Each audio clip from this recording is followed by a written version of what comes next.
नमस्कार मंडळी, चित्रपट व्याख्याती या चॅनलवर तुमचं स्वागत आहे. गावच्या राजकारणात आता उठली आहे खरी खळबळ. एकीकडे मंजू देवीचा आत्मविश्वास, तर दुसरीकडे भूषण आणि क्रांतीदेवीचं कारस्थान. इन्कम टॅक्सची धाड, ब्लॅक मनीचा आरोप आणि निवडणुकीची रणधुमाळी या सगळ्या घडामोडींनी पंचायतचा हा सीझन खऱ्या अर्थाने थरारक आणि उठावदार बनला आहे. चला तर मग जास्त वेळ न दवडता व्हिडिओला सुरुवात करूया. तर पहिल्या एपिसोडची सुरुवात होते सचिवजींच्या मावशीच्या मुलापासून, जो काही दिवसांसाठी इथे राहायला आलेला असतो. तो आपल्या आईशी फोनवर बोलत असतो आणि सांगतो की सचिवजी म्हणजे अभिषेक खूपच त्रासात आहे, कारण त्यांच्यावर एक केस सुरू आहे. अलीकडेच कळलं आहे की सचिवजींची एक्झाम खूप चांगली गेली आहे, पण भूषण जर त्याने केस मागे घेतली नाही तर डॉक्युमेंट व्हेरिफिकेशन आणि इंटरव्ह्यूमध्ये अडचण येऊ शकते. सचिवजी म्हणतात की एक्झाम इतकी चांगली गेली आहे, पण त्यांच्या नावावर काही कलमा लागलेल्या आहेत. जर ही केस क्लिअर झाली नाही तर त्यांना ही नोकरी मिळणार नाही. थोड्या वेळाने ते आपल्या मावशीच्या मुलाला स्टेशनवर सोडायला निघतात. तेव्हाच बाहेर प्रल्हाद काका आणि विकास येतात. पण मावशीचा मुलगा त्यांना सांगतो की सचिवजींचा मूड थोडा खराब आहे. ते खूप चिंतित आहे, त्यांची काळजी घ्या. इथेच आपल्याला अजून एक महत्त्वाची गोष्ट कळते. प्रधानजींना जी गोडी लागली होती, ती गोडी प्रत्यक्षात प्रधानजींनीच चालवायला लावली होती. म्हणजे मुद्दाम गोडी लागल्याचं नाटक केलं, जेणेकरून पुढची निवडणूक सहजतेने जिंकता येईल. हीच तर प्रधानजींची शक्कल आहे. पण भूषणसुद्धा खूप हुशार आहे. त्याने एफ-आय-आर प्रधानजींविरुद्ध केली नाही, तर थेट सचिवजींविरोधात दाखल केली आहे. आता आपण पाहतो की प्रधानजींच्या हाताला गोडी लागलेली असते आणि ते पूर्णपणे आराम करत असतात. आता त्यांचं एकच लक्ष आहे, पुढची निवडणूक कशी जिंकायची. हाच त्यांचा एकमेव उद्देश आणि ध्येय आहे. कारण याआधी प्रत्येक निवडणुकीत त्यांच्या विरोधात कोणी उमेदवारच नसायचं. पण यावेळेस बन राकस नावाचा एक माणूस उभा राहिलेला आहे, जो निवडणुकीत उभा राहून थेट प्रधानजींना टक्कर देतो आहे. रात्री सचिवजी झोपायचा खूप प्रयत्न करतात, पण त्यांना झोप येत नाही. त्यामुळे ते आपला मोबाईल चालू करतात आणि यूट्यूबवर 322 कलमबद्दल शोधायला लागतात. तेव्हा त्यांना कळतं की कलम 322 अंतर्गत जर कोणी दोषी आढळला तर त्याला 1 वर्षांपर्यंत तुरुंगवास होऊ शकतो. हे ऐकून सचिवजी एकदमच हादरून जातात आणि त्यांना खूपच टेन्शन येतं. म्हणून ते पंचायत ऑफिस बाहेर येऊन बसतात आणि प्रल्हाद काकांना फोन करतात आणि बिअर मागवतात. पण प्रल्हादच्या सांगतात की त्यांच्याकडे बिअर नाही तर रम आहे. तेव्हा सचिवजी ती रम घेण्यासाठी प्रल्हादच्या यांच्याकडे जातात. प्रल्हादच्या एक मोठी बॉटल घेऊन येतात. हे पाहून सचिवजी म्हणतात, मला एवढी मोठी बॉटल नकोय. फक्त एक छोटीशी बाटली चालेल, ज्याने माझं काम भागेल. पण प्रल्हादच्या म्हणतात, ठीक आहे, काही हरकत नाही. मी तुमच्यासोबत बसतो. आपण दोघं मिळून ही बाटली अर्धी-अर्धी संपवूया. रात्री जेव्हा विकास आणि त्याची बायको खुशबू झोपत असतात, तेव्हा दोघं एकमेकांशी बोलत असतात की प्रल्हादच्या यांनी जे पैसे दिले आहेत, त्यातून ते एक जमीन घेतील आणि उरलेले पैसे प्रल्हादच्या यांना परत देतील किंवा त्याची एक एफ-डी म्हणजे फिक्स्ड डिपॉझिट करून टाकतील. तेवढं त्यांना वाटतं की बाहेर कुणीतरी जोरात आवाज करते. त्यांना वाटतं की कदाचित एखादा पियक्कड असेल, जो दारूच्या नशेत आरडाओरडा करत आहे. पण दुसरीकडे आपल्याला कळतं की तो आवाज खरं तर सचिवजींचाच आहे, जे भूषणवर राग काढत असतात. प्रल्हादच्या यांच्यासमोर आपली सगळी चिडचिड बाहेर काढत असतात. सचिवजी म्हणतात की इतका गडबड माणूस मी माझ्या आयुष्यात कधीच पाहिलेला नाही. तो जर माझ्या समोर आला ना, तर मी त्याला ठार मारून टाकेन. सचिवजी हे सगळं खूप मोठ्याने ओरडून बोलत असतात. त्यामुळे विकास तिकडे येतो, कारण त्याला जाणवतं की कुणीतरी खूप आरडाओरडा करतोय. तेव्हा तो तिकडे येतो आणि हे सगळं पाहतो. तेव्हा तोही सचिवजी आणि प्रल्हादच्या यांच्यासोबत बसतो आणि दारू प्यायला लागतो. सचिवजी पुढे म्हणतात, तसंही भूषण माझं आयुष्य उद्ध्वस्त करणार आहेच. एका चापटीतून त्याने माझ्यावर एफ-आय-आर करून टाकले. आता एफ-आय-आर तर केलीच आहे, तर मी त्याच्या तोंडावर चप्पल मारूनच येईन. तशीही केस चालू आहे, तर त्यात तो माझं काय करणार? सचिवजी ठामपणे सांगतात, आता मी ठरवलं आहे, मी त्याला चप्पल मारल्याशिवाय राहणार नाही. तेव्हा प्रल्हादच्या आणि विकास दोघंही त्यांच्यासोबत जायला तयार होतात. पण जाण्यापूर्वी सचिवजींकडे जो चकना होता, ते आमदाराच्या घोड्यास सिताराला खाऊ घालायला लागतात. पण जेव्हा ते घोड्याला चणे खाऊ घालत असतात, तेव्हा अचानक सचिवजींचा मूड पूर्णपणे बदलतो आणि ते दोघांना सांगतात की मी भूषणची माफी मागेन, जेणेकरून तो केस मागे घेईल. यावर विकास म्हणतो, हे काम आपण सकाळी करू शकतो. पण सचिवजी म्हणतात, हे मी सकाळी करू शकणार नाही. त्या माणसासमोर जायचं असेल तर मला नशेत असणं आवश्यक आहे. आता ते तिघं भूषणच्या घरापर्यंत पोहोचलेले असतात. पण दरवाजे बंद असतात. त्यामुळे सचिवजी भिंतीवरून आत घरात शिरतात. तेवढ्यात क्रांतीदेवी आणि भूषण जागे होतात. जेव्हा ते दोघं उठतात, तेव्हा सचिवजी त्यांच्याजवळ माफी मागतात आणि विनंती करतात की भूषणने ती केस मागे घ्यावी. पण भूषण काही साधासुद्धा माणूस नाही. तो खूपच चालाक असतो. तो सचिवजीला म्हणतो, "माझी एक छोटीशी मागणी आहे. प्रधानजींवर जी गोळी झाडली गेली होती, त्या एफ-आय-आरमध्ये माझं आणि आमदाराचं नाव आहे. त्यामुळे मला फक्त एवढंच हवं आहे, की त्या एफ-आय-आरमधून माझं नाव काढून टाका. तेव्हाच मी तुमच्यावरील एफ-आय-आर मागे घेईल." जेव्हा भूषणने या सगळ्या गोष्टी सांगितल्या, तेव्हा सचिवजी विचार करत होते, की हे खरंच करावं की नाही? म्हणून दुसऱ्या दिवशी ते प्रधानजीच्या घरी जातात. तिथे रिंकी सचिवजींना सांगते, की ती आता एम-बी-एचं शिक्षण करू शकणार नाही. म्हणून ती आपली सगळी पुस्तकं त्यांना परत देते.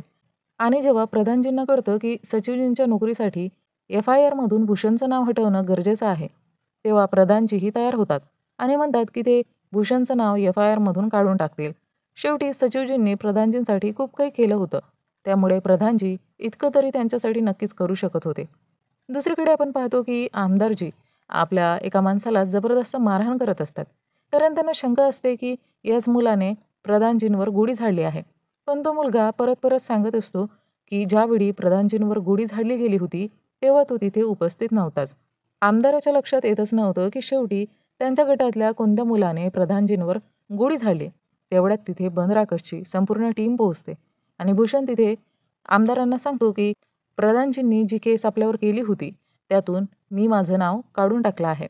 हे ऐकल्यावर आमदार चांगलाच संतापतो आणि तो म्हणतो, "तू फारच वाईट माणूस आहे. आपण तर एक टीम होतो ना, पण आज तू खूप मतलबीपणा दाखवला आहेस. फक्त तुझं नाव वाचावं म्हणून तू एफ-आय-आरमधून स्वतःचं नाव काढून टाकलंस." त्यानंतर आमदार भूषणला बोलतात, की "आता तू माझं नाव देखील त्या एफ-आय-आरमधून काढून टाक." थोड्या वेळाने जेव्हा सगळे पोलीस स्टेशनमध्ये पोहोचतात, तेव्हा भूषण सचिवजींना सांगतो, की त्याची अजून एक छोटीशी मागणी आहे. त्याला हवं आहे, की प्रधानजींच्या एफ-आय-आरमधून आमदाराचंही नाव काढून टाकावं.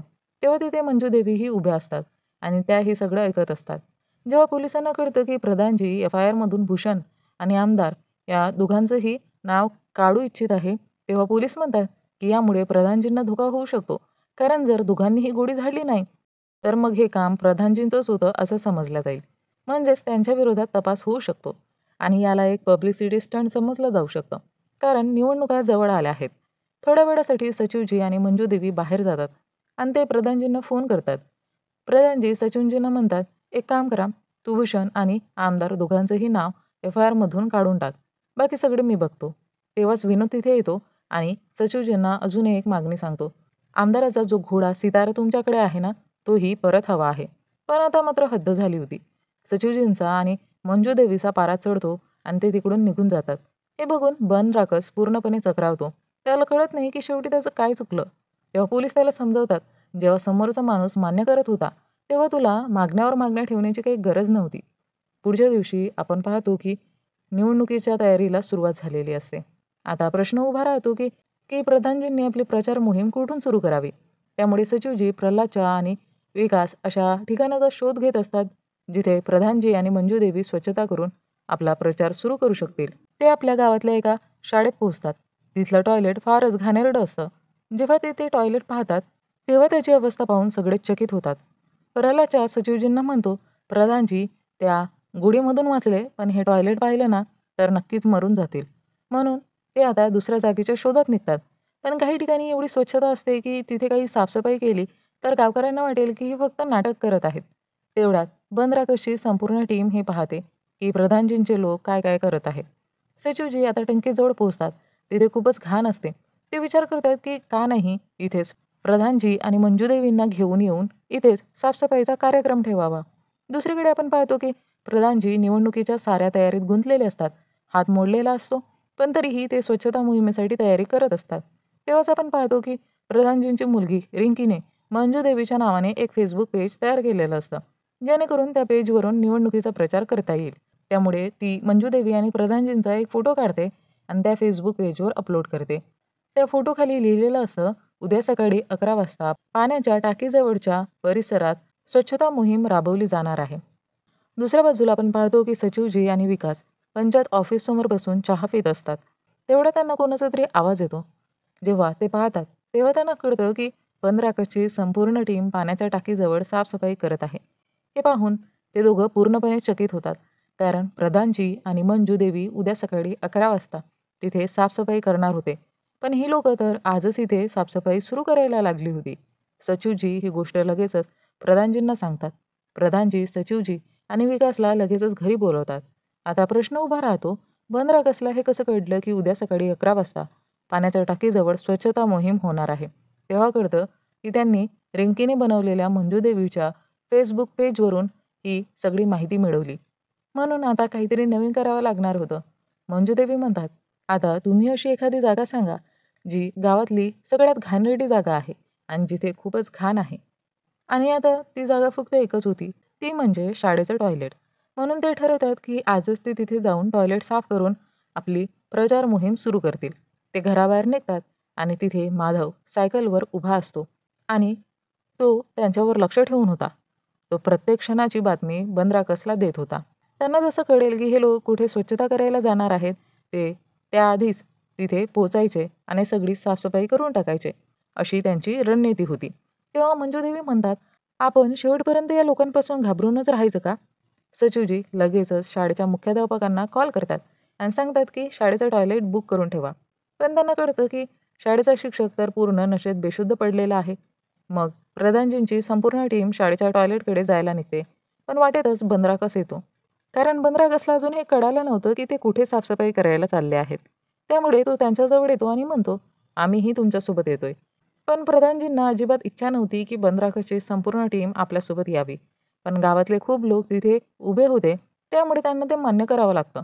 मग प्रधानजी थोडा वेळ बनराकस आणि इतर गावकऱ्यांना गावाच्या कोपऱ्यांमध्ये फिरवतात. जेणेकरून लोक कंटाळून आपापल्या घरी निघून जातील. पण बनराकस काही मानत नव्हता आणि जेव्हा त्याच्या लोकांना कळतं, की प्रधानजी खरं तर शाळेचं टॉयलेट साफ करायला आले आहेत, तेव्हा सगळेजण तिकडे निघतात. त्यांना तो टॉयलेट बुक करायचा होता आणि तिथे साफसफाई करून प्रचार करायचा होता. तेव्हा दोन्ही टीममध्ये तिथे जोरात भांडण होतं. तेवढ्यात शाळेचा शिक्षक तिथे पोहोचतो आणि तो बोलतो, "तुम्ही लोक भांडत राहा.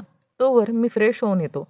आता सगळ्या गावकऱ्यांसमोर मंजूदेवी चांगल्याच संतापतात आणि त्या क्रांतीदेवी आणि भूषणकुमारला म्हणतात, "तुम्ही माझ्या नवऱ्यावर गोळी चालवली. त्यापेक्षा वाईट तुम्ही अजून काय करू शकता? तुम्ही आम्हाला आमचं काम करू देत नाही." आणखी एक गोष्ट, पुढच्या वेळी जर गोळी झाडायची असेल, तर थेट छातीवर झाडा. मंजूदेवीने इथे थोडं भावनिक सहानुभूतीचं वातावरण तयार केलं. गावकरीही कुठेतरी तिच्या बाजूला झुकायला लागले होते. त्यामुळे भूषणकुमार आणि क्रांतीदेवी आता यांना इकडून निघून जावं लागतं. तेवढ्यात शिक्षकही बाहेर येतात. त्यामुळे मंजूदेवी आता त्या टॉयलेटला साफ करायला लागतात. दुसरीकडे बनराकस खूप नाराज होतो. कारण तो रिकाम्या हाताने तिकडून निघून आला होता. तो आपल्या टीमला म्हणतो, "आता मी असं काही करणार आहे, ज्यामुळे आपल्याला खूप सहानुभूती मिळू शकेल. पण जर मला काही झालं, तर नीट सांभाळून घ्या." दुसरीकडे आपण पाहतो, की मंजूदेवीने शाळेचं ते घाणेरडं टॉयलेट खरंच साफ केलं आहे. गावकरी टाळ्या वाजवत आहेत, कारण हे खरंच मोठं काम होतं. तेवढ्यात एकदम समोर येतो भूषण, ज्याने स्वतःच आपलं डोकं खांबाला आपटलं होतं. त्यामुळे त्याच्या डोक्याला दुखापत होते. पण क्रांतीदेवी सगळ्या गावकऱ्यांसमोर ओरडते, "माझ्या नवऱ्यावर प्रधानजींनी दगडफेक करायला लावली. ते त्यांना मारून टाकायला बघत होते. आम्ही तर शांतपणे घरी जात होतो. पण यांना आमच्यावर हल्ला करायचा होता. तुम्हाला जर निवडणूक लढायची नसेल तर नका लढू, पण अशा प्रकारे वागू नका. आता आम्ही निवडणूक लढणारच आणि ती जिंकून दाखवणारच. कारण गावकरीसुद्धा बघत आहे, की तुम्ही किती अन्याय करत आहात." अशा प्रकारे भूषणकुमार आणि त्याची पत्नी क्रांतीदेवी यांनी गावकऱ्यांसमोर थोडी सहानुभूती मिळवली होती. यानंतर प्रधानजी बम बहादूरला फोन करून विचारतात, "अखेर भूषणला दगड कुणी मारला?" पण हे काही कुणालाच समजत नव्हतं. तेव्हाच आपण पाहतो, की सचिवजी, प्रल्हादच्या आणि विकास हे तिघं विकासच्या जमिनीची रजिस्ट्री करून आलेले असतात. त्यामुळे ते खुश असतात. ते लाडू घेऊन येतात आणि प्रधानजींनाही लाडू खिलवतात. प्रल्हादच्या यांना जे सगळे पैसे मिळाले होते, ते त्यांनी विकासला दिले आणि विकासने त्याची जमीन विकत घेतली, जेणेकरून विकासच्या मुलाचं भविष्य सुरक्षित राहील. आणि हे सगळं विकासने प्रल्हादच्या यांच्या सांगण्यावरूनच केलं होतं. तेव्हाच प्रधानजींच्या मनात हेच चालू असतं, की अखेर भूषणला दगड मारला तरी कुणी? तेवढ्यात त्यांना विनोद आणि माधव भांडताना दिसतात, जे रस्त्यावरून आणि पंचायतीसमोरून जात असतात. ते दोघं या गोष्टींवर भांडत असतात, की जेव्हा भूषण प्रधान होईल, तेव्हा उपप्रधान मीच होणार. तेव्हा प्रधानजी त्यांना जवळ बोलवतात आणि म्हणतात, "आम्हाला तुम्हाला लाडूचा प्रसाद द्यायचा आहे. इकडे या आणि लाडू घेऊन जा." पण माधव म्हणतो, "मी माझ्या बॉसशी गद्दारी करणार नाही, म्हणून तो प्रसाद घेऊ शकत नाही." विनोद मात्र तो लाडू घेतो आणि माधवला देतो. पण माधव नाकारतो. त्यामुळे विनोद स्वतःच तो लाडू खाऊन टाकतो. माधव ही गोष्ट लगेचच भूषणला सांगतो की विनोदने प्रधानजींचा लाडू खाल्लाय. हे ऐकून भूषण भाऊ पूर्णपणे हैराण होतात आणि विचारतात, आपण तर त्यांच्या विरोधात आहो, मग तू त्यांचा लाडू कसा काय खाल्लास? विनोद सांगतो, अरे तो तर फक्त प्रसादाचा लाडू होता आणि प्रसादामध्ये आणि देवाच्या प्रसादामध्ये कोण कोणाचा शत्रू असतो का? म्हणून मी खाल्ला. पण जर हा प्रश्न बेईमानीचा आहे, तर ठीक आहे. मी त्यांना त्यांचा तो लाडू परत करूनच राहीन.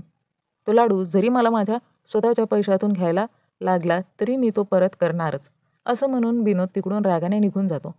जेव्हा तो आपल्या घरी जात असतो, तेव्हा त्याला विकासची बायको खुशबू दिसते, जी रजिस्ट्री झाल्याच्या आनंदात ठिकठिकाणी लाडू वाटत होती. विनोद तिला लाडू वाटताना पाहतो आणि तिला थांबवून एक लाडू घेतो. तो लाडू घेऊन थेट सचिवजींकडे पोहोचतो आणि तो लाडू त्यांना परत करायला लागतो. पण विकास म्हणतो, तो तर प्रसाद आहे. आपण असं प्रसाद परत देत नाही. विनोद म्हणतो, पण तुम्हाला तो लाडू परत घ्यावाच लागेल, कारण भूषण माझ्यावर संशय घेत आहे. हे ऐकून विकास आणि सचिवजी त्याच्यावर चिडतात आणि विचारतात, कसं रे तू? तू भूषणचा गुलाम आहेस का? एक लाडूसुद्धा स्वतःच्या मनाने खाऊ शकत नाहीस? विनोद उत्तर देतो, मी कुणाचाही गुलाम नाही. मी सुद्धा तो लाडू खाऊ शकतो.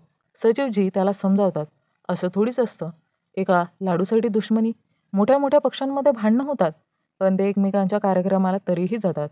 तू एक काम कर, आज रात्री प्रधानजींच्या घरी जेवायला ये आणि दाखवून दे की तुला पण पॉलिटिक्स येतं. विनोद मानतो आणि म्हणतो, हो, मी आज रात्री नक्की येणार आणि सगळ्यांना दाखवणार की मलाही पॉलिटिक्स येतं. खरं तर प्रधानजींची इच्छा असते की विनोद त्यांच्या साईडला यावा, कारण विनोद त्यांच्यासाठी उपयोगी मुलगा आहे.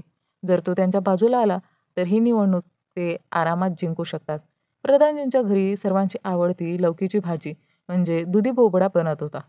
ते सगळ्यांना सांगतात, जेव्हा विनोदचं नीट जेवण होईल, तेव्हा आपण त्याच्याशी पक्षाबद्दल बोलू, की त्याने आपल्या साईडला यावं. आणि तेव्हाच आपण पाहतो की विनोद तिथे येतो आणि असं वाटत होतं की जणू तो काही एखादा मोठा मंत्री आहे आणि आता तो प्रधानजींच्या बाजूला येणार आहे. विनोद तिथं आल्यावर प्रधानजी आणि बाकीचे सगळे त्याची खूप काळजी घेतात. त्याला जेवायला घालतात. त्याच्याशी छान छान गप्पा मारतात. तेव्हा प्रधानजी त्याला विचारतात, अखेर भूषणला दगड कुणी मारला? यावर विनोद म्हणतो, मला काही माहिती नाही. पण प्रधानजी अजूनही मूळ मुद्द्यावर बोलत नव्हते. हे मंजूदेवी साफ पाहू शकत होती. मंजूदेवी मग म्हणते, प्रधानजींना सांगा की त्यांनी विनोदशी पक्षाबद्दल बोलावं. त्याला आपल्या पार्टीत आणावं. विनोदचं जेवण झालं आहे, त्यामुळे तो कधीही निघून जाऊ शकतो. म्हणून त्याच्यासाठी खास शेवड्यांची खीर बनवली जाते. आणि मग विनोदचा थोडा वेळ अजून खेचला जातो. आणि अखेर सगळेजण विषय काढतात, की तू भूषणसोबत का राहतोस? तो तर तुझा आदरही करत नाही. तू आमच्या पार्टीत ये.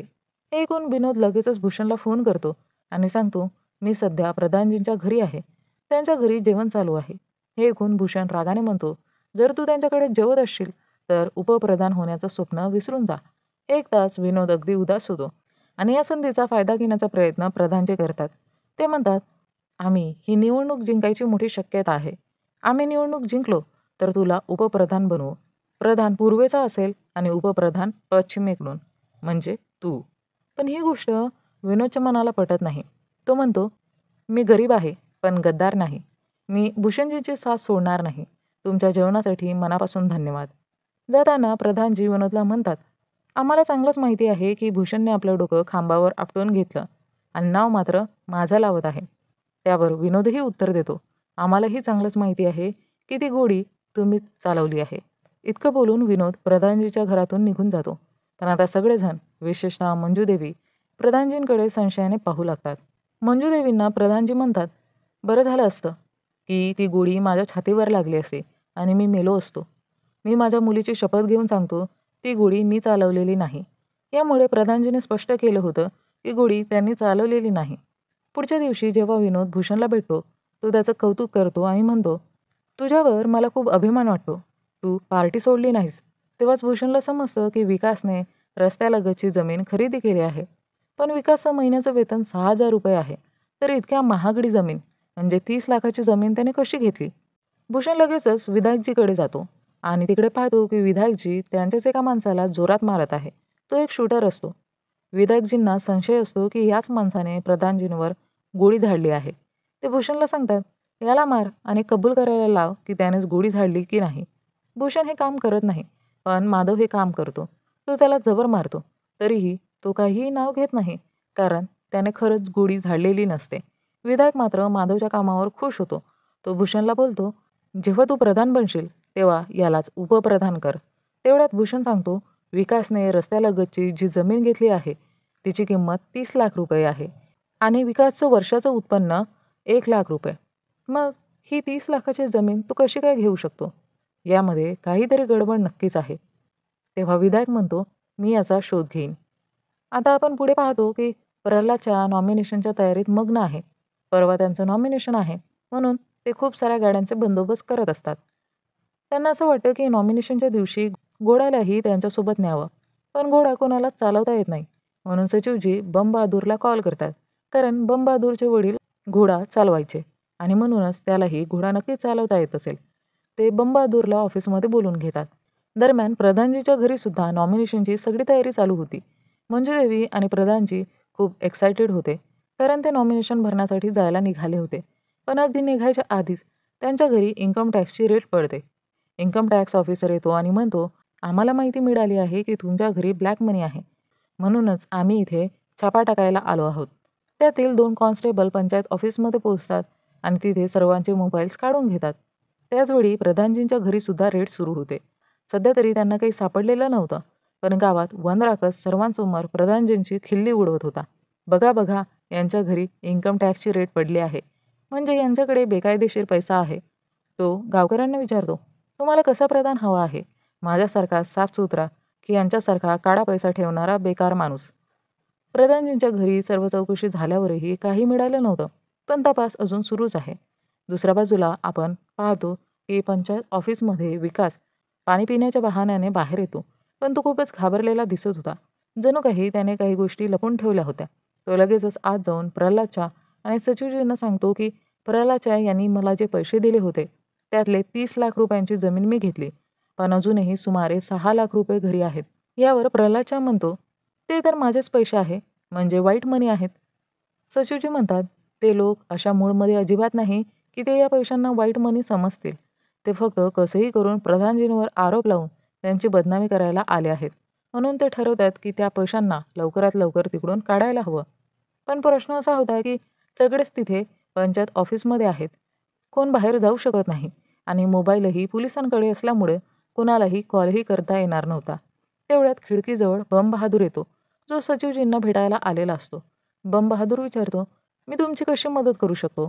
तेव्हा सचिवजी आणि प्रल्हादच्या यांना वाटतं की शक्यतो बम बहादूरच्या मदतीने आपल्याला काहीतरी करता येईल. दुसऱ्या बाजूला विकासच्या घरी 2 कॉन्स्टेबल बसलेले असतात. खुशबू घराच्या आतच असते आणि ते दोघं घराबाहेर बसलेले असतात. कारण त्यांच्याकडे महिला कॉन्स्टेबल नव्हती, म्हणून ते घरात जाऊ शकत नाही आणि रेडही टाकू शकत नाही. तेव्हाच आपण पाहतो की विकासच्या घराच्या मागच्या बाजूने काही आवाज येत असतो. खरं तर तो बम बहादूरच होता, जो एक शिडी घेऊन आला होता आणि तो विकासच्या घरावर चढतो. तो थेट घराच्या छतावर जातो आणि खुशबूला जवळ बोलवायला लागतो. जसं खुशबू त्याच्याजवळ जाते, तेव्हा बम बहादूर तिला सगळं सांगतो की जे 6 लाख रुपये घरात ठेवलेत ना, ते मला दे, नाहीतर पोलीस त्यांना जप्त करतील. पण खुशबूला त्याच्या बोलण्यावर विश्वास बसत नाही. मग बम बहादूर तिला विकासचा रुमाल दाखवतो आणि बोलतो, "विकासलाही माहिती होतं की तू विश्वास ठेवणार नाहीस, म्हणून त्यानेच मला सांगितलं, हा रुमाल दाखव म्हणून." खुशबू छतावरून खाली उतरत असताना पोलीस तिला पाहतात आणि विचारतात, "तू छतावर का गेली होतीस?" त्यावर खुशबू सांगते, "मी प्रेग्नंट आहे आणि मला उलटीसारखं वाटत होतं, म्हणून थोडी ताजी हवा घ्यायला वरती गेले होते." तेवढ्यात छतावरून काही आवाज येतो आणि लक्षात येतं की बम बहादूर शिडीवरून खाली पडला आहे. पण पोलीस पोहोचण्याच्या आतच बम बहादूर सगळी व्यवस्था करून तिकडून पसार होतो. आता खुशबू पोलीस कॉन्स्टेबलला सांगते, "तुम्ही ना प्रधानजीच्या मुलीला, रिंकीला इथे बोलवा. मला तिच्याशी काही बोलायचं आहे." एक मुलगीच दुसऱ्या मुलीचं दुःख समजू शकते. त्यामुळे ते रिंकीला कॉल लावतात. पण कॉल कुणीही उचलत नाही. तेवढ्यात त्यांच्या घरासमोरून बम बहादूर जाताना दिसतो, जो लंगडत चाललेला होता, कारण तो शिडीवरून खाली पडलेला असतो. मग एक कॉन्स्टेबल त्याला म्हणतो, "असं कर, तू प्रधानजींच्या घरी जा आणि तिथून त्यांची मुलगी रिंकीला बोलवून घेऊन ये." जेव्हा बम बहादूर तिथे पोहोचतो, तेव्हा त्याला सगळ्या गोष्टी समजून सांगितल्या जातात आणि त्याने त्या सगळ्या गोष्टी इन्कम टॅक्स ऑफिसरला सांगून टाकल्या. म्हणजे आता रिंकीला विकासच्या घरी पोहोचायचं होतं. पण इन्कम टॅक्स ऑफिसरने पाहिलं की बम बहादूर खूपच लंगडत होता. आता रिंकी खुशबूच्या घरी पोहोचलेली असते. खुशबू तिला सगळं सांगते आपल्या घरात 6 लाख रुपये ठेवले आहेत आणि ते कसंही करून बाहेर काढावे लागतील, नाहीतर रेड पडेल आणि आपण सगळे पकडले जाऊ. तेव्हा रिंकी म्हणते, घराच्या मागे बम बहादूर उभा आहे. तो आतून पैसे घेऊन ये. आपण ते पैसे छतावरून फेकू किंवा खिडकीतून. मग खुशबू औषध घेण्याच्या बहाण्याने आत जाते आणि ती यशस्वीपणे ते पैसेही घेऊन येते. ते पैसे ती बम बहादूरकडे फेकून देते आणि बम बहादूर अगदी तयार उभा असतो. पण जसं त्याने ते पैसे पकडले, तसंच इन्कम टॅक्स ऑफिसर त्यांच्यासमोर प्रकट होतो, त्यांच्या संपूर्ण टीमसह. हे पाहून इन्कम टॅक्स ऑफिसर तिथेच खुशबू, रिंकी, बम बहादूर आणि विकास यांना अटक करण्याचा निर्णय घेतात. आता सगळे तिथे पोहोचतात. प्रल्हादच्या सांगतात, "हे पैसे माझे आहेत. कुठलाही ब्लॅक मनी नाही. हे माझे व्हाईट मनी आहेत." सचिवजी सुद्धा त्यांना समजवण्याचा प्रयत्न करतात. पण इन्कम टॅक्स ऑफिसर तर ठरवूनच आलेला असतो, की तो त्यांना अटक करणारच आणि प्रधानजींचं नाव खराब करणारच. मंजुदेवी म्हणते, "बघते आता, या लोकांना तुम्ही कसं घेऊन जाता?" आणि ती जीप समोर उभी राहते. ती म्हणते, "जर तुम्हाला इथून जायचं असेल, तर मग ही जीप आमच्यावरूनच घेऊन जावी लागेल." इथे वाद चालू असतो. तेवढ्यात तिथे एक मोठा ऑफिसर येतो, जो त्या इन्कम टॅक्स ऑफिसरला जवळ बोलावतो. तो म्हणतो, "विधायक आता विधायक राहिलेला नाही, म्हणून त्याची चापलुसी करणं बंद कर." आणि तिथेच तो ऑफिसर इन्कम टॅक्स ऑफिसरच्या कानशिलात ठेवून देतो आणि त्याला तिथून जाण्यास सांगतो. तेव्हा तो इन्कम टॅक्स ऑफिसर म्हणतो, "माझ्याकडून खूप मोठी चूक झाली आहे. मुळात रेड कुठे टाकायची होती आणि मी टाकली कुठे. म्हणून आता आम्हाला इकडून निघावं लागेल." आता दुसऱ्या दिवशी सर्व लोक नॉमिनेशन फॉर्म भरण्यासाठी जातात, जिथे प्रधानजी आणि मंजूदेवी पोहोचलेले असतात आणि दुसरीकडे भूषण आणि क्रांतीदेवी सुद्धा आलेले असतात. दोघांनी आपापले नॉमिनेशन फॉर्म भरले आणि दोघेही एकमेकांसमोर उभे राहिले होते. म्हणजेच ही लढाई आता खूप दूरवर जाणार होती. आणि याबरोबरच एपिसोड 4 इथेच संपतो. 5व्या एपिसोडच्या सुरुवातीला आपण सचिवजींना बघतो. सचिवजी पंचायत ऑफिसच्या बाहेर बसून कपडे धुत होते. तेवढ्यात अचानक त्यांची नजर एका वृद्ध माणसावर जाते, जे ऑटोमधून फुलेरा गावात येत होते. पण ऑटो चालक गावाच्या आत न नेता फक्त पंचायत ऑफिस बाहेरच सोडतो. कारण त्याच्या मते फुलेरामध्ये नेहमी गोड्या चालतात. त्यामुळेच तो गावात आत यायला तयार नसतो. मग ते वृद्ध माणूस तिथेच उतरतात. सचिवजी लगेचच त्यांच्याकडे जातात आणि तेव्हा त्यांना समजतं, हा वृद्ध माणूस म्हणजे मंजूदेवीचे वडील आणि रिंकीचे आजोबा आहेत. ते प्रधानजींच्या घरी जायला निघतात. पण सचिवजी त्यांना थांबवतात आणि बोलतात, की सध्या निवडणुकीची तयारी सुरू आहे आणि प्रधानजी गावात प्रचारासाठी गेले आहेत. म्हणून ते म्हणतात, "तुम्ही इकडेच थांबा. मी त्यांना फोन करून विचारतो ते कुठे आहेत." सचिनजी जेव्हा प्रधानजींना कॉल करतात, तेव्हा कळतं की प्रधानजी गावातच आहे आणि रिंकीला घरी सोडत आहे. त्यामुळे सचिवजींना काही पर्याय नसतो. ते नानाजींना घरी सोडायला निघतात. सचिवजी नानाजींना म्हणतात, "चला, मी तुम्हाला बाईकवर घेऊन जातो." पण नानाजी म्हणतात, "मी बाईकवर बसू शकत नाही. मी चालतच जाईन." मग ते दोघं पायीच प्रधानजींच्या घराकडे निघतात. वाटेत नानाजी सचिवजींना विचारतात, "तुम्ही प्रचारात का गेला नाही?" तेव्हा सचिवजी म्हणतात, "असंच, मला थोडं काम होतं." नानाजी म्हणतात, "तुमची ही गोष्ट मला आवडली, कारण सचिवने निष्पक्ष राहणं खूप गरजेचं असतं." नानाजी चालायला सुरुवात करतात. तेव्हा लक्षात येतं, की ते खूपच हळू चालत आहेत. हे सगळं पाहून सचिवजींना कळून गेलं, जर असंच चालू राहिलं तर नानाजी संध्याकाळपर्यंत घरी पोहोचतील. म्हणून त्यांना काहीतरी उपाय करावा लागणार होता. ते म्हणतात, "चला, आपण बाईकने जाऊया. मी व्यवस्थित बाईक चालवेन." पण नानाजी म्हणाले, "मला अजिबात विश्वास नाही. मला मोटरसायकल अजिबात आवडत नाही." तेवढ्यात एक माणूस सायकलवरून जात होता. सचिवजी त्याला थांबवतात आणि विचारतात. नानाजींनाही सायकलवर बसण्यास काही हरकत नव्हती.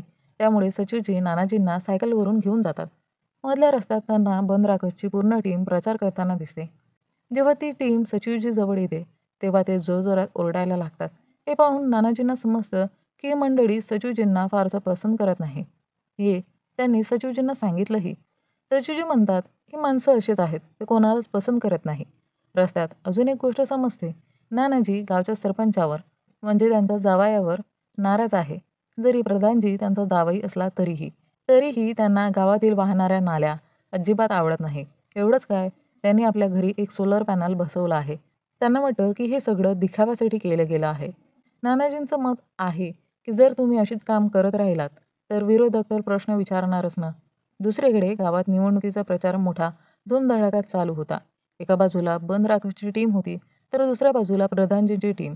प्रधानजींचं निवडणूक चिन्ह होतं लौकी म्हणजे दुधी भोपळा आणि बंद राखाचं निवडणूक चिन्ह होतं कुकर. जेव्हा दोन्ही पक्षाचा आमनासामना झाला, तेव्हा क्रांतीदेवीने विकासची बायको खुशबू हिला खूप उलटसुलट बोलायला सुरुवात केली. क्रांतीदेवीचं म्हणणं होतं की हे लोक प्रल्हादचा वापर करत आहेत.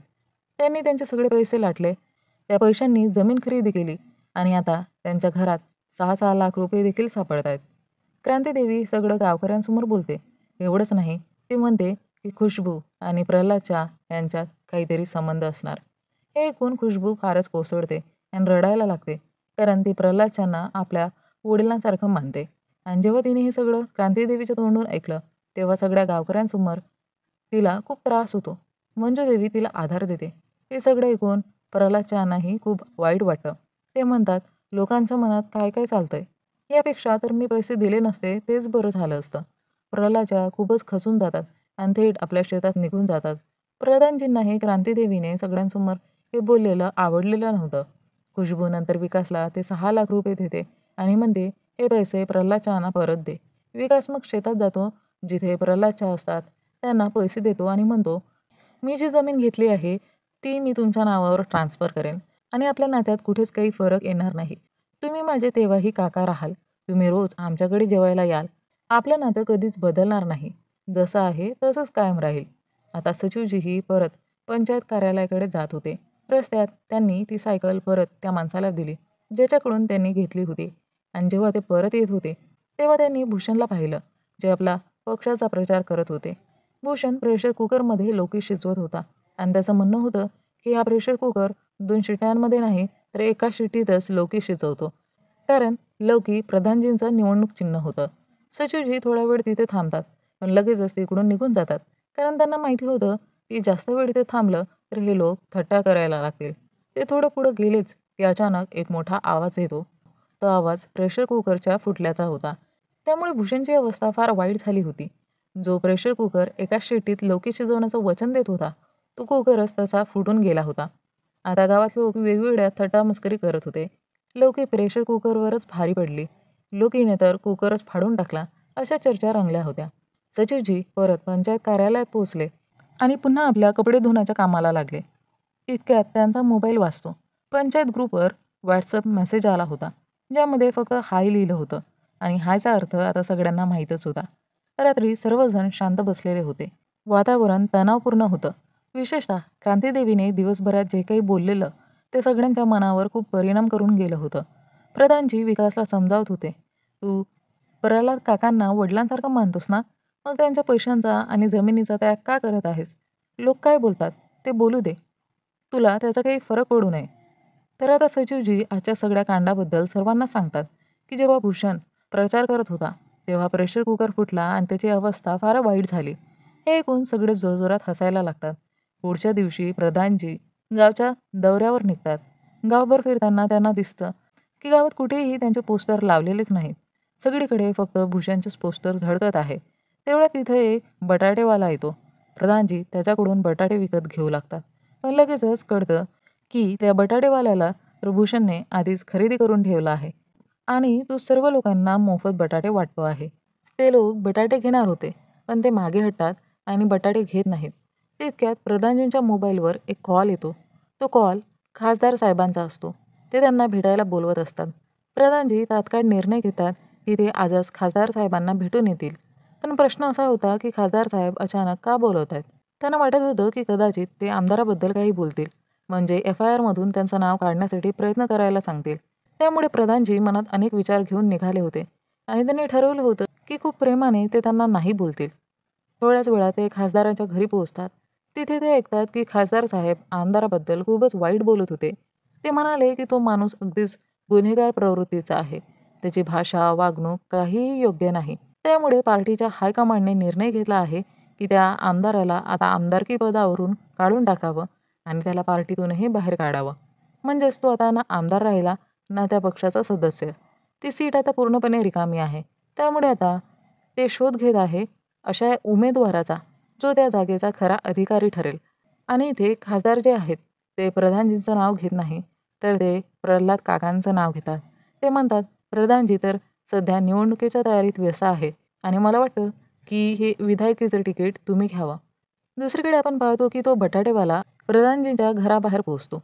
मंजूदेवी त्याच्याकडून बटाटे घेऊ लागतात. पण जेव्हा त्यांना समजतं की तो बटाटेवाला त्यांना बटाटे मोफत देतोय, कारण तो भूषणचाच माणूस आहे आणि भूषणने सर्वांना फ्रीमध्ये बटाटे वाटण्यास सांगितलं आहे. तेव्हा मंजूदेवी बटाटे घेण्यास नकार देते.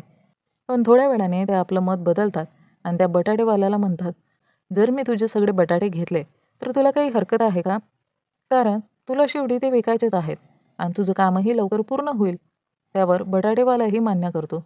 दुसरीकडे खासदाराच्या घरी प्रल्हादच्या प्रधानजी विचार करत असतात, की विधायकीचं तिकीट घ्यायचं की नाही. प्रल्हादच्या सुरुवातीला साफ नकार देतात. कारण त्यांना असं वाटतं, की त्यांच्या मुलाच्या नावाचा कुठेही गैरवापर होऊ नये. त्यामुळे ते तिकीट घेण्यास तयार होत नाही. तेवढ्यात मंजूदेवी सगळे बटाटे घेऊन एका दुकानात जातात आणि तिथं त्या दुकानदाराला बोलतात, "हे बटाटे आम्ही देतोय. तू इथे समोसे बनव." पण जेव्हा कोणालाही समोसे देशील, तेव्हा त्यांना सांगायचं, की हे समोसे मंजूदेवी यांच्या वतीने आहे. त्यामुळे त्यांचा प्रचारही होईल. ती दुकानदाराला हेही बोलते, "तुला कोणाकडूनही पैसे घ्यायचे नाहीत आणि समोसेच्या बाकी साहित्याचा जो खर्च येईल, तोही आम्ही देऊ." आता प्रल्हादच्या प्रधानजी, सचिव आणि विकास एकत्र बसून चर्चा करत होते, की प्रल्हादच्या यांनी तिकीट घ्यावं की नाही. मुद्दा असा होता, की प्रल्हादच्या यांचा मुलगा राहुल याचं नाव नक्कीच वापरण्यात येईल आणि लोक त्यांना सहानुभूतीही देतील.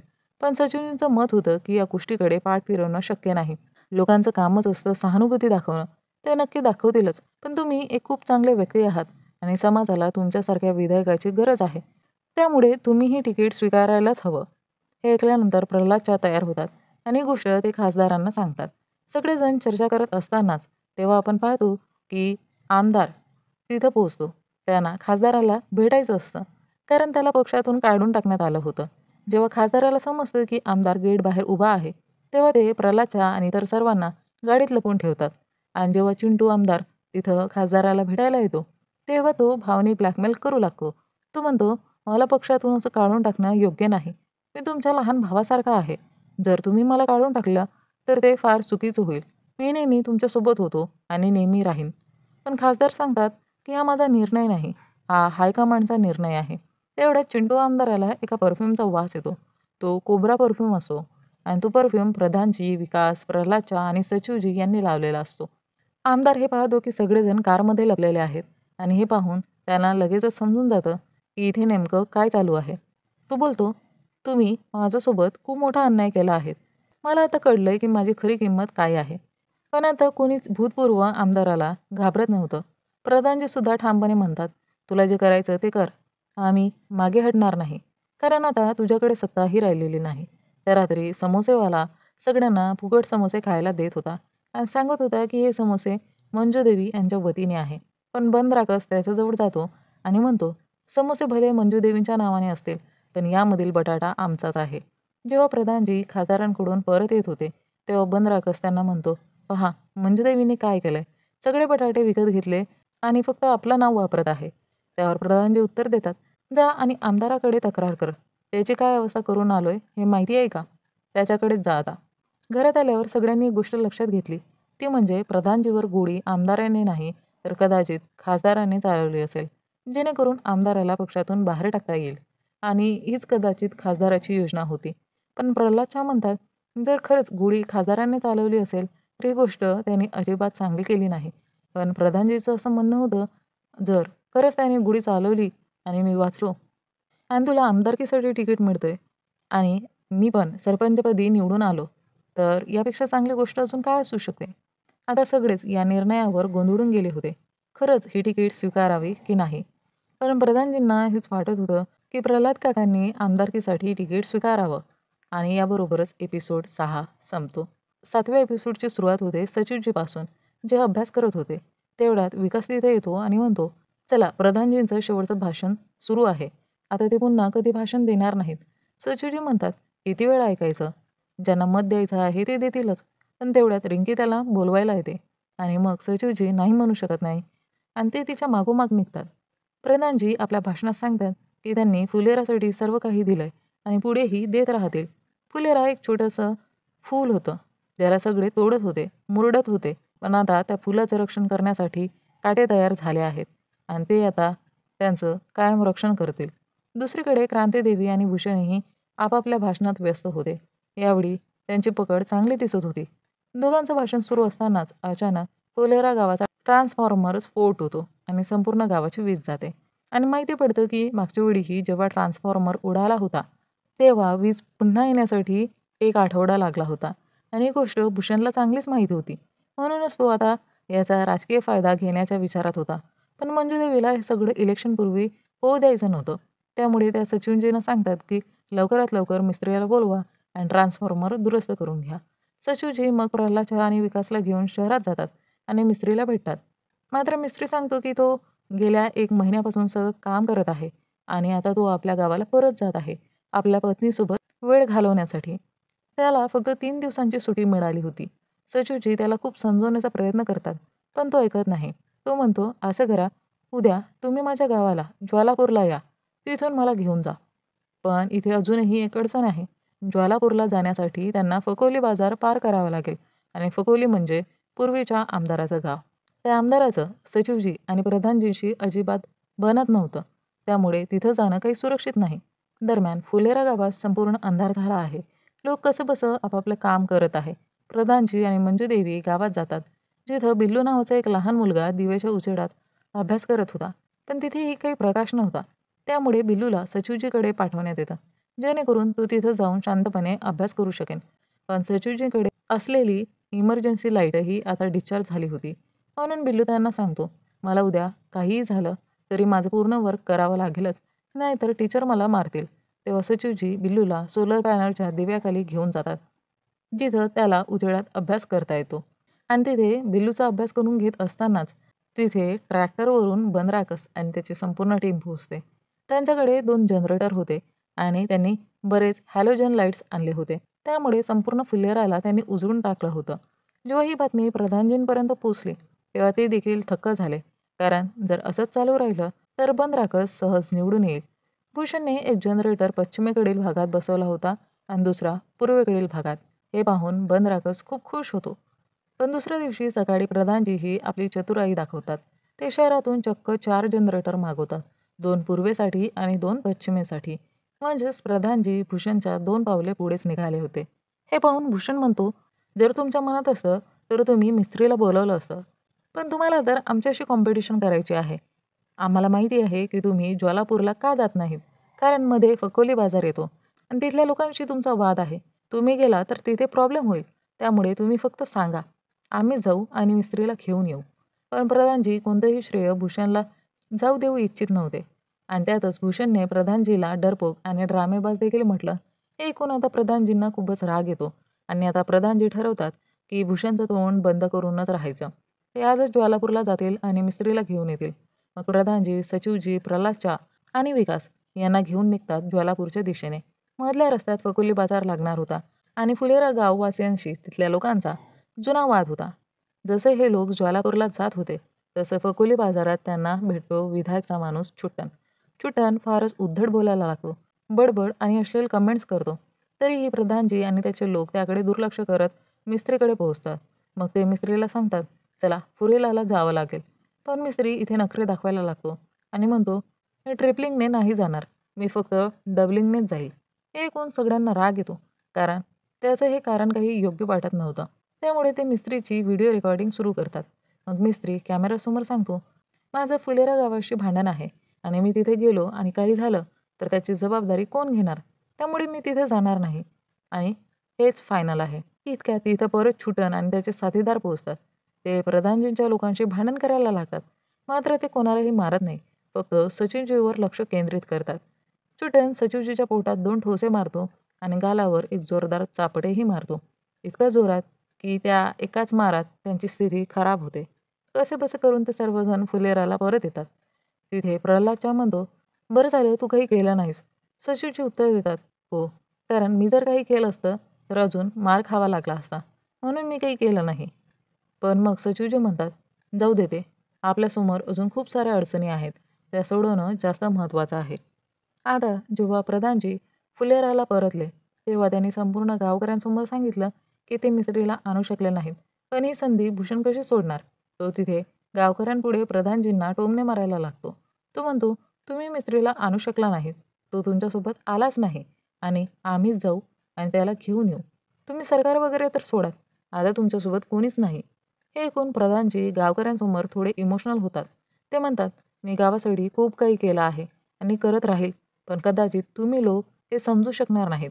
तिथेच दुसरीकडे माजी आमदार फारच खुश होता कारण त्याचा माणूस छुट्टन सचिव ज्याला मारून आला होता तो त्याला सोन्याची चेन भेट म्हणून देतो. या सगळ्या दरम्यान भूषण ज्वालापुरातून मिस्त्रीला घेऊन येतो आणि ट्रान्सफॉर्मर पूर्णपणे दुरुस्त करून घेतो. त्यामुळे गावात परत वीज येते. दुसऱ्या दिवशी निवडणूक होणार होती. सगळी तयारी झाली होती. डीएम मॅडमही पोहोचल्या होत्या आणि गावातील मोठी गर्दी मतदानासाठी एकत्र जमली होती. यावेळच्या निवडणुकीत मागच्या निवडणुकीपेक्षा जास्त मतदान झालं होतं. आता निकाल 23 तारखेला लागणार होता. पण 21 तारखेला सध्या सचिवजींच्या कॅट परीक्षेचा निकाल लागणार होता. त्यामुळे ते खूप नर्वस झाले होते.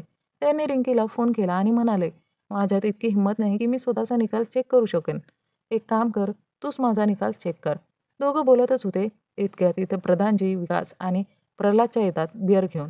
कारण त्यांना माहिती असतं की आज सचिवजींचा निकाल लागणार आहे. ते म्हणतात, "पास व्हा किंवा नापास, आम्हाला काही फरक पडत नाही.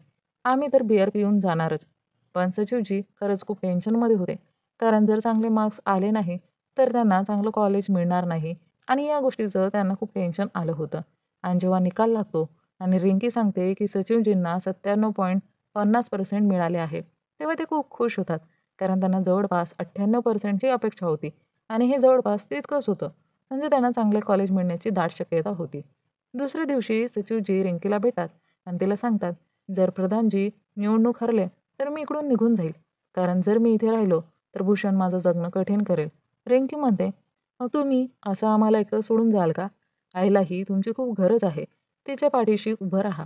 त्यावर सचिवजी म्हणतात, "ठीक आहे, 3-4 महिने तरी मी कुठे जाणार नाही." रिंकी आणि सचिनचं नातं खूप कॉम्प्लिकेटेड होतं. दोघे एकमेकांवर प्रेम करत होते, पण अजून एकमेकांशी स्पष्टपणे बोलू शकत नव्हते. दुसरीकडे प्रधानजी निवडणुकीच्या दिवशीच 25 किलो लाडू बनवतात, पण त्यांच्या चेहऱ्यावर एक निराशा स्पष्ट दिसत होती. ॲक्च्युअली गेल्या निवडणुकीत प्रधानजींनी 50 किलो लाडू बनवले होते, पण यावेळी फक्त 25 किलोच बनवले. दुसरीकडे भूषणने मात्र 50 किलो लाडू बनवले होते, कारण त्याला आत्मविश्वास होता. त्याला पूर्ण खात्री होती की यावेळी निवडणूक तोच जिंकणार, काही झालं तरी. आता रिंकी जेव्हा घरी परत येत होती, तेव्हा ती अचानक एका कचोरीच्या दुकानाजवळ थांबते आणि कचोरी विकत घेते. फक्त 2च कचोऱ्या उरलेल्या असतात आणि त्या पण थंड झालेल्या होत्या. तेव्हाच तिथं आमदाराचा एक माणूस येतो आणि म्हणतो की "या 2 कचोऱ्या आम्हाला पॅक करून दे." पण रिंकीने आधीच ऑर्डर दिलेला असतो. तेव्हाच आमदाराची मुलगीही तिथे येते आणि ती म्हणते की "या कचोऱ्या तर आम्हीच घेणार." आता दोघीही हट्टावर अडून बसल्या होत्या. कोणीही मागे हटायला तयार नव्हतं आणि कचोरी विकणारा तर पूर्णपणे गोंधळून जातो की शेवटी कचोरी द्यायची तर कुणाला? आमदाराची मुलगी मग आमदाराला फोन करते, तर दुसरीकडे रिंकी प्रधानजींना फोन करते. पण प्रधानजी स्वतः तिथं जाऊ शकत नव्हते. त्यामुळे ते सचिनजींना तिथं जायला सांगतात. कारण ते त्या परिसरातच होते आणि तिथूनच माजी आमदार छुटनला पण तिथे पाठवतात. पण छुटन एकट्याने जायला तयार नव्हता. त्याला सोबत 2-4 लोकं घ्यायचे होते. तरीही शेवटी तो एकटाच जातो आणि मग तिथं सचिवजी आणि छुटन यांची आमने-सामने भेट होते. छुटन सचिवजींना पाहून म्हणतो, "त्या दिवशीची मजा कशी वाटली?" त्यावर सचिवजी उत्तर देतात, "बरं झालं मी तुझ्यावर केस केली नाही, नाहीतर तुझं आयुष्य बरबाद झालं असतं." तेव्हा छुट्टन म्हणतो, "खरा माणूस तो नाही जो केस करतो. खरा मर्द तर तो आहे जो समोरासमोर भिडतो." हे ऐकून सचिवजी त्याला एक जोरदार चापट मारतात आणि म्हणतात, "खरा मर्द आहेस ना? तर आता केस करू नकोस." यानंतर रिंकी आणि सचिवजी तिकडून निघून जातात. जाताना एक छोटासा रोमॅन्टिक सीन दिसतो, जिथे रिंकी सचिवजींना मफलर घालते. आता पुढच्या दिवशी निकाल लागणार होता आणि प्रधानजी, मंजू देवी आणि बाकी सगळे खूप चिंतेत होते आणि त्याच दिवशी काही पोलीस बंदोबस्तही बोलावला गेला होता. कारण मागच्या वेळी निकाल लागल्यावर गावात गोंधळ झाला होता. यावेळी तसं काही घडू नये म्हणून ही काळजी घेतली जात होती. तेवढ्यात प्रधानजींचा हलवाई येतो आणि विचारतो, "लाडू 25 किलोच ठेवू का? की 50 करू?" त्यावर प्रधानजी म्हणतात, "50 किलोच कर." दुसरीकडे भूषण माजी आमदाराकडे जातो आणि म्हणतो, "आज निकाल लागणार आहे, म्हणून तुमचा आशीर्वाद घेण्यासाठी आलोय." आणि त्याबरोबरच भूषण माजी आमदारांना वचन देतो, की जर तो निवडणूक जिंकला, तर तो त्यांना त्यांचा घोडा सितारा परत करून देईल. हे ऐकून आमदार खूप भावूक होतो, कारण सितारा त्यांना आपल्या मुलासारखा वाटतो. दुसरीकडे माधव आणि विनोद त्या जागेवर बसलेले असतात, जिथे निवडणुकीचा विजेता जाहीर होणार असतो. ते दोघं बोलत असतात, की उपसरपंच होण्याचं स्वप्न कसं वाटत असेल. तेवढ्यात उपप्रधान म्हणजे प्रल्हादच्या आणि विकास तिथे येतात. पण त्यांच्या चेहऱ्यावर काहीच आनंद नव्हता. ते खूप निराश दिसत होते. जणू काही निवडणूक हरलेत. त्याचवेळी विनोदकडे भूषणचा कॉल येतो. भूषण त्यांना सांगतो, की त्यांनी ही निवडणूक 73 मतांनी जिंकली आहे. हे ऐकून माधव आणि विनोद खूपच खुश होतात. त्यांच्या आनंदाला पारच उरत नाही. पण प्रल्हादच्या आणि विकास पूर्णपणे खचून गेलेले असतात. भूषण, क्रांतीदेवी आणि आमदार आनंद साजरा करत असतात आणि दुसऱ्या बाजूला गावात सन्नाटा पसरलेला असतो. प्रधानजींना अजूनही विश्वास बसत नाही की भूषण निवडून आला आहे आणि ते हरलेत. त्यांचं मन पूर्णपणे तुटलेलं असतं. त्यांना समजतच नाही की आता पुढे काय करायचं. आमदाराच्या घरातून क्रांतीदेवी आणि भूषण एक विजयी रॅली काढतात. रॅली सगळे खूप जल्लोषात असतात. पण हे पाहून प्रधानजीच्या मनाला खूप धक्का बसतो. ते जेव्हा घरी येतात, तेव्हा ते लाडवांची सगळी भांडी इकडे-तिकडे फेकायला लागतात. ते गावकऱ्यांना धोकेबाज म्हणतात. कारण फक्त 73 मतांनी पराभव म्हणजे साधारण 10-12 घरांनीच त्यांची साथ दिली नव्हती आणि त्यामुळेच ते हरले होते. ते पूर्णपणे खचलेले असतात. आता मंजूदेवीसुद्धा म्हणते, "जर तुम्ही नीट काम केलं असतं, तर कदाचित तुम्ही ही निवडणूक हारले नसते." पण या क्षणी मंजूदेवीने ही गोष्ट म्हणणं योग्य नव्हतं. त्यामुळे प्रधानजी आणखीनच भडकतात. आता पुढच्या सकाळी पंचायत ऑफिसमध्ये मंजूदेवीचं नाव पुसलं जातं आणि त्या ठिकाणी क्रांतीदेवीचं नाव लिहिलं जातं आणि तिथेच भूषण आणि क्रांतीदेवी पोहोचतात. ते सचिवजींना विचारतात, "तुमचं नावही पुसायचं आहे का?" पण ऑफिसमध्ये जाताना भूषण सचिवजींना म्हणतो, "नाही, नाही, तुम्ही इथेच राहा. कारण आता इथे खूप मजा येणार आहे." म्हणजे आता भूषण आणि त्याचे साथीदार नव्या खुर्च्यांवर बसणार होते. ऑफिसमध्ये जाताना क्रांतीदेवी विचारते, "आपण अभिषेक सरांना बाहेर काढू शकतो का?" आणि या क्षणी पंचायत या वेब सिरीजचा 4था सीझन संपतो. आणि अखेर फुलेराची सत्ता गेली एका नव्या नेतृत्वाकडे, भूषण आणि क्रांतीदेवीकडे. सचिवजींचं भवितव्य अनिश्चित. रिंकी आणि अभिषेकच्या नात्याला अजून नाव नाही आणि राजकारणाचा खेळ अजून थांबलेला नाही. पंचायत सीझन 4 संपतो आहे, पण प्रश्न अनेक आहेत. पुढे काय होईल? प्रधानजी परत येतील का? सचिवची कॅट एक्झाम नंतरची वाटचाल कशी असेल? हे सगळं जाणून घेण्यासाठी थांबा पंचायत सीझन 5 पर्यंत. तोपर्यंत जय लोकशाही, जय फुलेरा.